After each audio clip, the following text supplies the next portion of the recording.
Et yo les Inazuma, c'est Alexandre, j'espère que vous allez bien les gars. Aujourd'hui, nouveau sujet en tout cas pour le concept du multivers Inazuma Eleven après le premier épisode consacré à Axel Blaze et l'Académie Alius. Vous avez en tout cas été énormément à apprécier ce concept là, en tout cas ce nouveau sujet apporté sur la chaîne. J'ai lu tous vos retours pour améliorer le concept au fur et à mesure, bien évidemment. Vous avez laissé en tout cas voter, en tout cas proposer des sujets en commentaire. J'ai donc choisi celui-ci comme tu l'as lu dans le titre, et si le cinquième secteur n'existait pas. Vous allez voir les amis que sans le cinquième secteur il y aura en tout cas différents rôles pour certains personnages, pour les événements on n'aurait pourquoi pas eu totalement autre chose dans l'univers d'Inazuma Eleven Go. En attendant les amis, bien évidemment vous connaissez la chanson, si vous bombardez les pouces bleus, que vous montrez en tout cas que ce concept là vous plaît bien, il y aura bien évidemment un nouvel épisode d'Inazuma Eleven multivers. Je vous laisse aussi d'avance proposer d'autres sujets en commentaire pour les prochains épisodes. Commencez aussi pourquoi pas à théoriser sur le sujet que je vous propose aujourd'hui. Et on est parti les amis sans plus tarder pour le deuxième sujet du Inazuma multivers.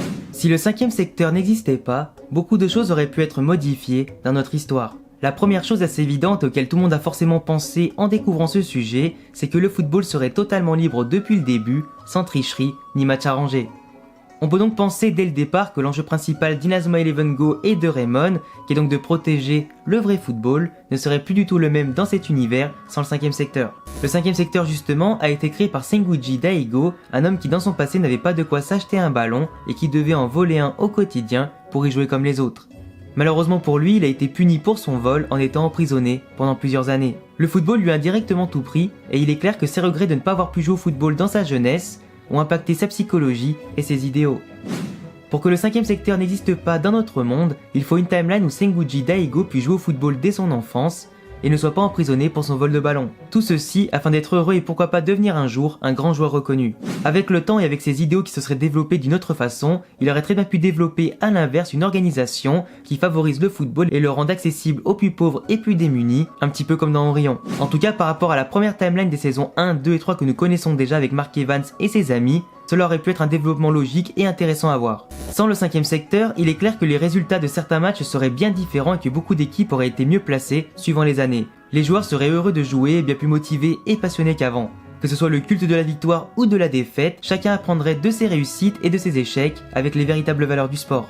On aurait donc eu davantage de bons joueurs qui maîtrisent en tout cas le football et ses valeurs, avec des entraîneurs comme Sean Frost qui seraient toujours en place dans leur collège alpin par exemple. Percy Travis n'aurait pas été viré non plus de Raymond tout comme Sean a été viré du collège alpin, donc Jude et Mark par exemple ne seraient jamais venus entraîner Raymond dans cette histoire.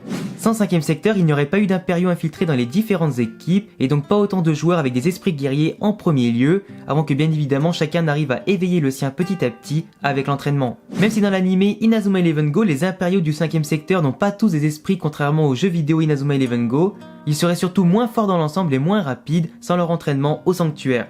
On peut donc penser aussi que les impériaux que nous connaissons auraient pu jouer dans d'autres équipes sans qu'ils soient envoyés dans un coin précis par le cinquième secteur. Des changements très importants sont aussi à noter dans l'histoire, par exemple des joueurs comme Victor Blade que vous connaissez tous ne seraient jamais venus jouer à Raymond. Il devait intégrer l'équipe pour s'assurer que Raymond suive bien les consignes du cinquième secteur sans désobéir à chaque fois. Tout ça en échange de l'opération visant à guérir son frère, Vladimir. Donc nous avons ici une relation de cause à effet car sans cinquième secteur il n'y aurait pas de football contrôlé, pas d'équipe de Raymond dans la rébellion et désobéissant, pas de Victor envoyé en tout cas pour les contrôler entre guillemets, et pas de Victor non plus qui finira par devenir leur allié. Sachant que Victor est le buteur attitré de l'équipe Raymond et qu'il est un des meilleurs buteurs de la route du sacre, Raymond aurait sûrement perdu pas mal de matchs en son absence, comme contre la Royal Academy par exemple.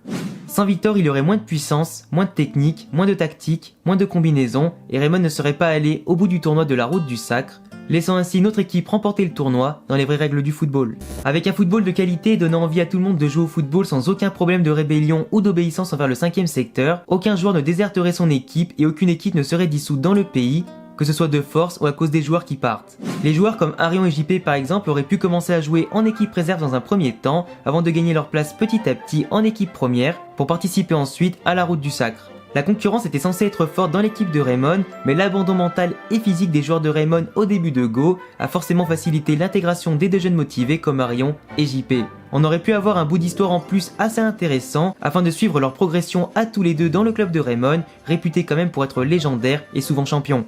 Pour revenir sur le cas de Mark Evans et de Jude dans Inazuma Eleven Go, sans cinquième secteur ni mise en place de rébellion, il se peut que les anciens auraient pu continuer leur carrière de footballeur pro et qu'on aurait pu assister pourquoi pas à quelques-uns de leurs matchs au plus haut niveau.